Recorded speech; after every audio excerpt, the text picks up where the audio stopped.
भुना हुआ मूंगफली के बीज, स्नैक्स और नमकीन निर्माण इकाई स्थापित करने के हमारे गाइड में आपका स्वागत है। इस वीडियो में हम आवश्यक प्रारंभिक निवेश को विभाजित करेंगे, जो 2 श्रेणियों में आता है, स्थिर पूंजी और कार्यशील पूंजी।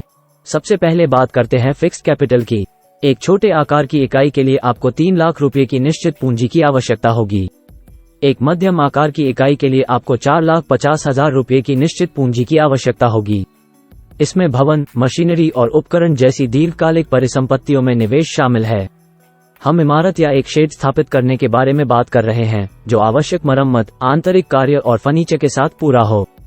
याद रखें, हम पहले ही पिछले वीडियो में मशीनरी और उपकरणों पर चर्चा कर चुके हैं। स्थिर पूंजी में बीमा, लाइसेंस और परमिट जैसे खर्च भी शामिल हैं। इसके बाद हमारे पास कार्यशील पूंजी है। यह आपके दिन प्रतिदिन के कार्यों के लिए आवश्यक है। इसमें नकदी, लगभग 1 महीने की इन्वेंट्री और 1 सप्ताह तक की प्राप्तियां शामिल हैं। एक छोटे आकार की इकाई के लिए आपको 2 लाख रुपए की कार्यशील पूंजी की आवश्यकता होगी। एक मध्यम आकार की इकाई के लिए आपको 5 लाख रुपए की कार्यशील पूंजी की आवश्यकता होगी। हम मान रहे हैं कि सभी खरीदारी नकद में की गई है। कार्यशील पूंजी की यह गणना प्रारंभिक नकदी के जलने को भी प्रभावित करती है, जब तक कि आप लाभप्रदता तक नहीं पहुंच जाते। हमारे आगामी वीडियो के लिए बने रहें, जहां हम जल्द से जल्द लाभप्रदता तक पहुंचने के लिए स्टार्टअप लागत को कम करने के लिए सुझाव साझा करेंगे।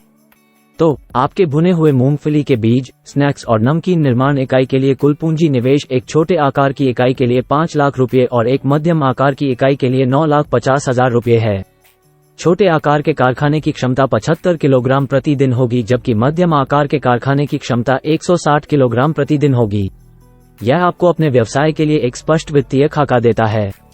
ये समझना उतना ही महत्वपूर्ण है जितना कि यह जानना कि आपको इसकी कितनी आवश्यकता है।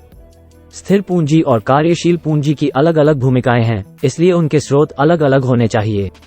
स्थिर पूंजी का निवेश उन परिसंपत्तियों में किया जाता है जो आपके व्यवसाय में लंबे समय तक रहती हैं, जैसे कि संयंत्र और मशीनरी।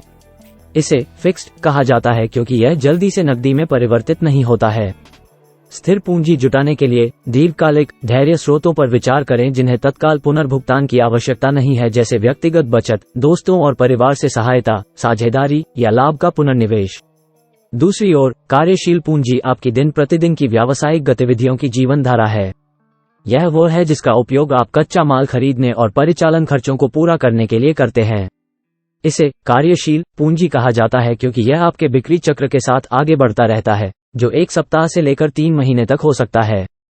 इसके लिए उपयुक्त स्रोत छोटी से मध्यम अवधि के हो सकते हैं, जिसमें संभवतः निश्चित पुनर्भुगतान शामिल हो सकता है।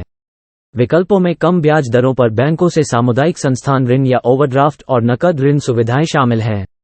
इस वित्तीय योजना रणनीति के साथ आप एक सफल भुने हुए मूंगफली के बीज, स्नैक्स और नमकीन विनिर्माण इकाई स्थापित करने की राह पर हैं। व्यापार कोच चैनल की सदस्यता लें।